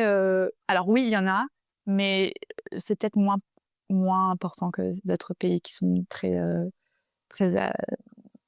beaucoup sur le braconnage. Ah, Et tant mieux. d'ailleurs, j'espère que les braconnages, ça va s'arrêter et que les gens prendront conscience encore et encore de l'importance de tous ces êtres vivants. Oui, c'est toujours une question. À partir du moment où il n'y aura plus personne pour donner du fric Ouais. pour une main Ouais, de gorille, oh là pour là. une corne de rhino ou quoi, C'est clair. ça ira mieux. Ouais. Alors du coup, c'est peut-être le bon moment pour poser une question ici encore. Bonjour Lisa, quel était le pays que tu as Ouais. préféré? Merci Amandine pour ta question. J'adore. Ça me touche les questions comme ça d'enfants. On sent que ça vient du cœur. Alors moi, j'ai adoré déjà quand j'étais sur le lac Baïkal. Hein, j'ai vu quand je marchais sur le lac Baïkal, donc les craquements sous mes pas et le coucher de soleil en face de moi. Cette étendue de lac gelé, cette blancheur tout autour de moi. J'ai vraiment cette image-là qui est gravée en moi. Je pense que dans les pays, ce que je recherche, c'est vraiment la grandeur, l'immensité. Et je l'ai retrouvée aussi en Namibie. J'ai pris une voiture, j'ai traversé un petit peu la Namibie où je campais et j'étais dans des déserts où il n'y avait rien autour de moi à des milliers de kilomètres presque, à des centaines et des centaines de kilomètres. Et c'est fascinant. Et voilà, j'ai vraiment cette image-là du Baïkal. Mais tous les pays m'ont marqué. Tous les pays m'ont marqué, au même titre que le Gabon m'a énormément marqué aussi. Le Gabon, ça a été une expérience extraordinaire.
C'est un beau parcours que tu as là.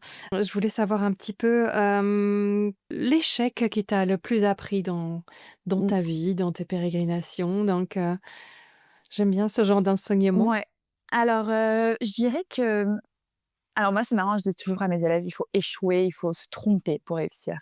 Et en fait, moi, je pense que le moment où ça a été ça a été assez difficile, c'est quand j'ai eu tous ces échecs-là avec l'éducation nationale pour partir. Parce que je voulais vraiment le faire dans un cadre où je dépendais de l'éducation nationale. Je voulais représenter un petit peu la France à l'étranger. Et j'ai vu portes se fermer, voilà, les portes se fermer. Et en fait, cet échec-là m'a appris à prendre des décisions pour faire mon propre chemin, pour prendre mes propres choix et ne plus dépendre. D'être libre, en fait, de ce que je veux être, de qui je veux être. Et tout le monde me disait, Lisa, tu vas regretter toute ta vie d'avoir démissionné de l'éducation nationale. Mais pour moi, ça a été ma plus grande réussite au final. Parce Mm. qu'aujourd'hui, j'ai vraiment ce bagage-là en moi et je me dis que je peux écrire moi-même mon histoire. Donc, ça a été un échec qui a pas été facile sur le moment parce que pendant 2 ans, j'étais vraiment enfermée dans ce côté-là où je voulais partir, mais je ne pouvais pas. Ils ne me laissaient pas partir. Et en fait, je me suis dit, mais en fait, Lisa, on est tous responsables de ses propres décisions, de ses propres choix. On a tous la possibilité de faire des choix. À toi de le faire maintenant. Donc voilà, je dirais que c'est ça. Excellent. Du coup, le succès dont tu es le plus fier? Hmm.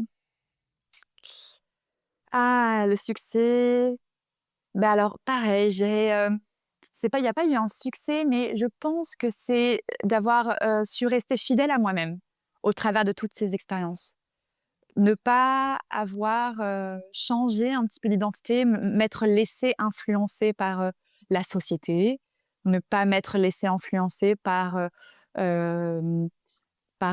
les endroits où j'ai vécu aussi, parce que j'aurais très bien pu, au final, être encore au Népal, dans un monastère, en train de méditer nuit et jour. Donc, d'être restée avec moi-même, mes valeurs. Et voilà, surtout que je viens de Monaco, ça a été très difficile quand j'avais 18 ans, de savoir qui j'étais, de trouver mon identité, de trouver mon chemin, de trouver réellement, en fait, à quoi j'appartenais, à quel endroit j'appartenais. Et je dirais que pour moi, aujourd'hui, je suis vraiment fière de ça. C'est d'avoir pu évoluer en étant restée fidèle à moi, à mes valeurs, à mon regard que je porte sur le monde. Super, j'adore. Est-ce qu'il y a une citation qui te porte? Alors, beaucoup de citations, j'adore la littérature. Je suis très, très littéraire. Alors oui, j'ai une citation, c'est celle de William Blake, qui est un poète britannique, qui a écrit, alors je l'ai marqué quelque part, je la connais presque par cœur, « Voir un univers dans un grain de sable et un paradis dans une fleur sauvage. Tenir l'infini dans la paume de main et l'éternité dans une heure. » Et en fait, c'est vraiment une métaphore poétique sur la capacité de l'être humain à percevoir l'immense, l'infini dans les choses les plus simples, les plus petites au final, dans le Ouais. quotidien, parce qu'il y en a tous les jours. Mais bien sûr. Ah. Moi, je me souviens d'un film qui m'avait marqué, mais c'était un extrait, je sais plus ce que c'est un vieux film, tu sais. Et c'était juste un jeune homme qui venait d'échouer, je crois, à sa fac de médecine. Et qui regardait juste la main. Il dit, mais quand tu vois une main, toutes ces phalanges, toutes ces... Ouais. Et tu te dis, voilà, je crois qu'il y a moyen de passer une heure absolument extraordinaire juste à observer sa propre main Ah et non, à mais c'est s'émerveiller des millions d'années d'évolution qu'il a fallu pour en arriver à cette main-là. Juste la regarder et se dire, mais c'est une petite merveille. Je veux dire, ouais. si tu en arrives à ce point-là d'émerveillement, tu t'ennuies plus jamais, en Non, mais fait. je suis entièrement d'accord. Mm. Et ne serait-ce Et ce il grain faut de juste sable, mais c'est effectivement. ça, et il faut juste sortir et regarder les nuages. Dans les nuages, il y a tellement de choses. Il y a les cirrus, les altocumulus, tous les nuages, les couleurs, les formes. Et je pense que ce qui nous manque aujourd'hui, c'est vraiment cet émerveillement de temps en temps. Et je dis Mm. pas ce qui nous manque parce que je suis vraiment optimiste sur le fait qu'il y a de plus en plus de conscience d'apprécier les choses du quotidien. Mais voilà, Mm. ne serait-ce que de sortir, de s'allonger sur le sable ou de s'allonger dans un parc ou de s'allonger sur sa terrasse ou voilà, et de lever la tête vers le ciel et de regarder les nuages. Ouais, tout à Ah, fait. Si tu penses au parcours de l'eau, d'où elle vient, ouais, cette eau, d'imaginer les c'est clair. paysages, d'où elles viennent, ça vient pas nécessairement de 5 kilomètres. Hein. C'est clair, c'est clair, c'est clair. Comme on m'avait parlé aussi de manger en pleine conscience, je me dis, oh mon Dieu, que ça a l'air barbant. Ouais, Et puis après, tu vois, quelqu'un qui explique juste, mais quand tu manges un fruit, juste penser au soleil qui a fait c'est maturer ce ça. fruit, à la terre qui l'a nourri, à l'eau, Mmh. d'où ça vient, et tu fais un voyage extraordinaire. Mmh. Et après, ton fruit te nourrit, mais bien plus que le corps. Il Mmh. te nourrit l'âme, il te nourrit C'est clair. l'imagination, il te nourrit ce qui te fait vibrer. C'était pas barbant du tout, au fait, en final. C'est moi qui avais un a priori Ouais. énorme. Et ouais, parce que parfois on me dit, ouais, bon, ça va, ton truc New Age, Ouais, laisse-moi tranquille. Mais non, l'émerveillement, c'est vraiment ce qui nous ouais, fait vivre, en tout cas, qui rend la vie plus belle. c'est clair, je Ça, suis d'accord. on est bien d'accord. Je pense que manger en pleine conscience, c'est déjà un truc que tu as dû tester aussi, vu ton Oui, parcours, voilà. marcher en pleine conscience. Aussi, ouais. Marcher en faisant attention aussi à chaque mouvement, Mhm. la positionnement du pied, ah oui, oui, c'est Arrêtez d'être dans la recherche aussi, ça c'est un truc qui m'avait marqué chez Thich Nhat Hanh, que je prononce toujours très mal, donc mmh, voilà, on sait bien, hein, voilà, c'est bien moins ouais. de vietnamien. Il disait marcher en pleine, il marchait comme ça parfois. Moi je trouvais ça à se tordre de rire quand tu vois ses disciples qui Oui, suivaient tout doucement, tu dis oh là là. Mais après quand il faut vraiment être dans le truc, sinon on se rend pas ah compte ben du c'est tout de la clair. puissance du truc de l'extérieur. Franchement, je suis pas tout. Mais après oui tu comprends. Mais ce qui m'avait marqué c'est quand il marchait comme ça, il dit à chaque pas se dire je suis arrivé. Ouais, Tu vois, dans ce monde, on est toujours en recherche, en c'est quête, vrai. lui dire à chaque fois, bah, je suis arrivé. En fait, on est déjà là où on doit être. Mmh, Y a rien à chercher, il y a juste à ouais, être, comme disait ouais, encore Paul Fontaine, que je viens de sortir hier. C'est un athlète, ouais, atteint de mmh, mucoviscidose. Et donc, il a fait un ouais. énorme travail aussi sur lui-même parce que pour accepter ce genre de conditions, bah, Bah, c'est clair. il en faut, hein, et donc ouais, c'était intéressant tout ce travail sur l'instant présent, sur le fait qu'il faut juste être, c'était intéressant. Mais c'est vrai que je trouve que justement, tous ces voyages, tous ces mouvements, toutes ces recherches, ça te permet de mieux revenir et de revenir à toi-même surtout. Pas Oui, nécessairement, voilà, mais exactement. de quelque part être chez soi partout, si tu vois Ouais. ce que je veux dire, Oui, et carrément, surtout d'être carrément. chez soi en soi. C'est Ouais, ça qui est chez intéressant. soi en soi, c'est ça.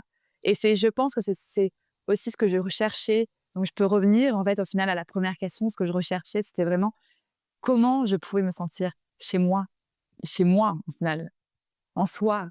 Et c'est ce qui me manquait et je pense que je l'ai trouvé au travers de mes voyages. Bah, je suppose que tu vas continuer à voyager quand même. Oui, oui, oui, je vais voyager. Alors là, j'ai un peu envie de me poser. Ça y est, j'ai envie de me reconnecter à la nature. J'ai envie de défaire mes valises un petit peu, d'être dans la montagne. Donc, je vais m'installer en Suisse.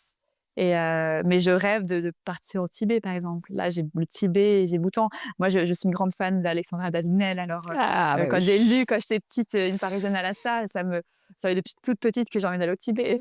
Est-ce que c'est celui-là que j'ai ici? J'en vois, j'ai un gros tome sur Ah ouais, Alexandra Lionel qui est juste là. C'est aussi un des trucs mmh, que j'aime beaucoup. Ouais, ouais, c'est ça, un sacré ouais. personnage. Elle devait pas être Oh facile là tous là. les jours, mais Non, wow, non, non, quelle non, mais nana. waouh.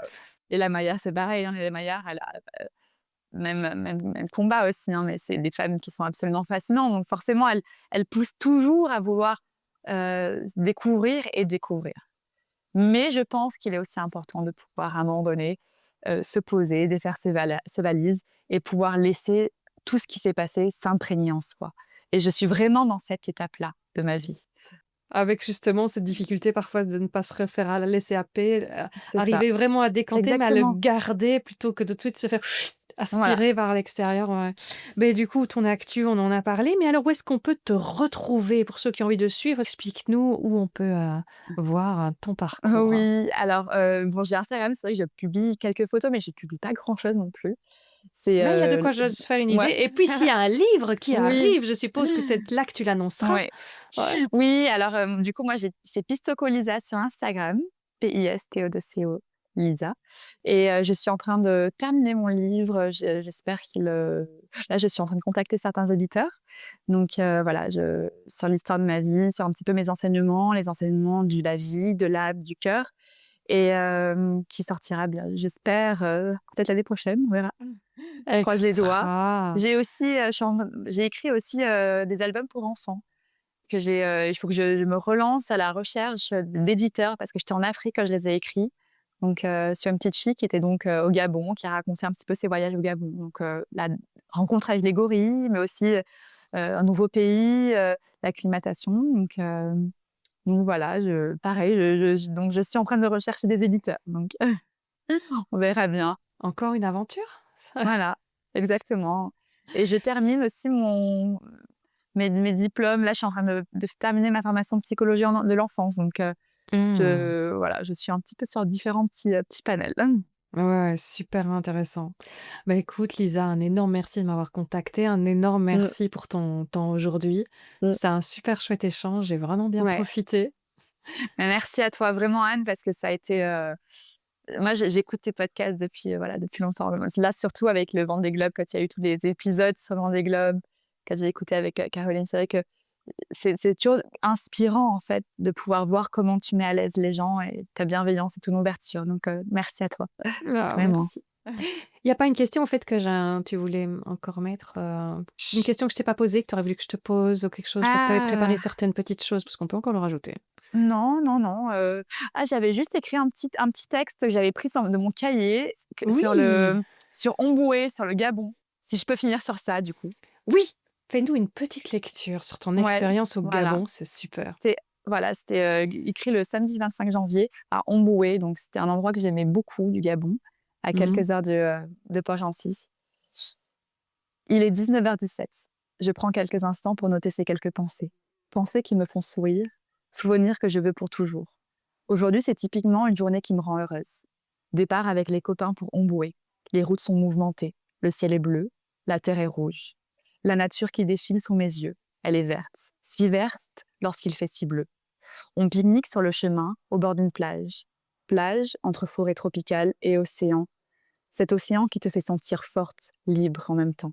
Qui te calme, t'apaise et te donne envie de courir pour sauter dans les vagues. La plage est déserte. Il n'y a que nous. Nous qui jouons nous faire emporter par les vagues. Nous qui rions. Nous qui lisons, bercés par le vent. Bercés par les vagues. Nous qui nous sentons heureux d'être ici. On repart pour arriver à Omboué. Les contrôles de papier, comme toujours. Il faut en laisser passer. La route est aux militaires. On payer avec quelques régabes. C'est la bière du Gabon. Régabes qui permet un peu plus de sympathie de leur part.